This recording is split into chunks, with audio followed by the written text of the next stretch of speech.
چند خوردی چرب و شیرین از طعام، امتحان کن چند روز در صیام.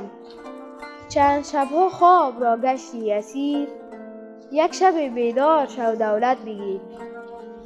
رمضان ماه برگشت بندگان خداوند سبحان به فطرت اصلی آدمی که همانا پاکیزگی و طهارت است. ماه مهمانی خداوند مبارک. بلبند دهان از نان که آمد شکر روزه، دیدی هنر خوردن بنگر هنر روزه. زین عالم چوسیجین و بر سوی علیین، دستان نظر حق بین زود از نظر روزه. رمضان نه تنها ماه بستن دهان است بلکه پرواز روحانی به عالم ملکوتی است. ماه وصل دادت سبحان مبارک. بسم الله الرحمن الرحیم. آمد رمضان عید با ماست، آمد رمضان عید با ماست. قفل آمد آن کلید با ماست.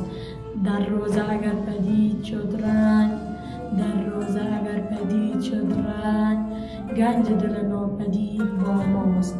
رمضان ضیافت الهی است برای تزکیه نفس، تصفیه قلب و تقویه روح.